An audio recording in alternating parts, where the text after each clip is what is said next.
মই দিলীপ শইকীয়া, ভাৰতীয় জনতা পাৰ্টিৰ ৰাজ্যিক সভাপতি। আপোনালোকৰ লগত এটি গুৰুত্বপূৰ্ণ বিষয় আলোচনা কৰাৰ কাৰণে আজি আপোনালোকৰ মাজলৈ আহিছোঁ। আপোনালোক সকলোৱে জানে, দেশৰ যশস্বী প্ৰধানমন্ত্ৰী অসম ভূমিৰ পৰম শ্ৰদ্ধেয় শ্ৰীযুত নৰেন্দ্ৰ মোদী ডাঙৰীয়া আমাৰ সকলোৰে বাবে প্ৰেৰণাস্ৰোত, আমাৰ সকলোৰে অভিভাৱক। মাননীয় প্ৰধানমন্ত্ৰী ডাঙৰীয়াই অসম বিধানসভা নিৰ্বাচন 2026-ৰ পৰিপ্ৰেক্ষিতত অহা 30 তাৰিখে নমো এপৰ মাধ্যমত দলৰ কাৰ্যকৰ্তাসকল, সমৰ্থক, শুভাকাংক্ষীসকলৰ লগত এক পোনপটীয়া বাৰ্তালাপত মিলিত হ'ব।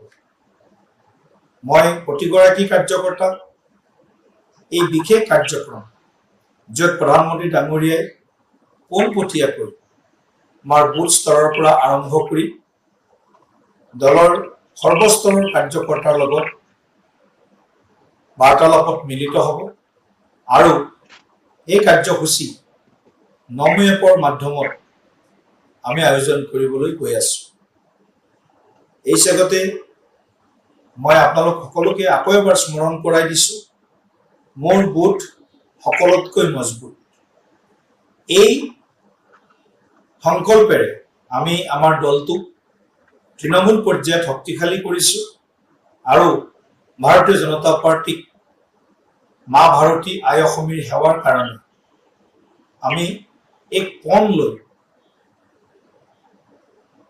বিৰাম বিশ্ৰামহীনভাৱে আমি কাম কৰি আছোঁ।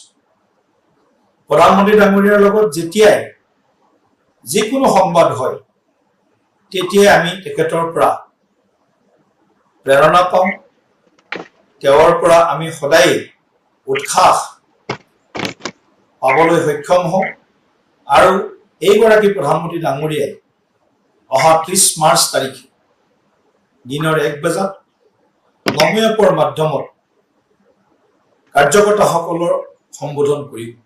সেয়েহে মই আমাৰ দলৰ কাৰ্যকৰ্তা, সমৰ্থক, শুভাকাংক্ষী, আমাৰ যুৱ প্ৰজন্মৰ বন্ধু বান্ধৱীসকল সকলোকে আজি আৰু কাইলৈ নমো এপ ডাউনলোড কৰাৰ লগতে নিজৰ নাম পঞ্জীয়ন কৰিবৰ বাবে, ৰেজিষ্ট্ৰেশ্যন কৰিবৰ বাবে মই বিনম্ৰতাৰে অনুৰোধ জনাইছোঁ।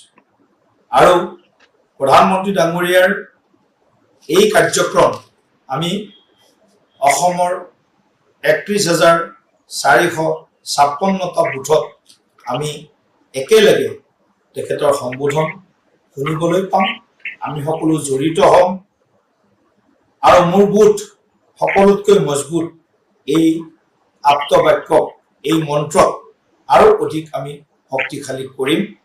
আহক সকলোৱে মিলি নমো এপৰ মাধ্যমত অহা 30 মাৰ্চ তাৰিখে দিনৰ 1 বজাত প্ৰধানমন্ত্ৰী ডাঙৰীয়াৰ মোৰ বুথ সকলোতকৈ মজবুত শীৰ্ষক কাৰ্যসূচীত অংশগ্ৰহণ কৰোঁ। বহুত বহুত ধন্যবাদ। জয় হিন্দ, ভাৰত মাতা কি জয়, জয় আই অসম।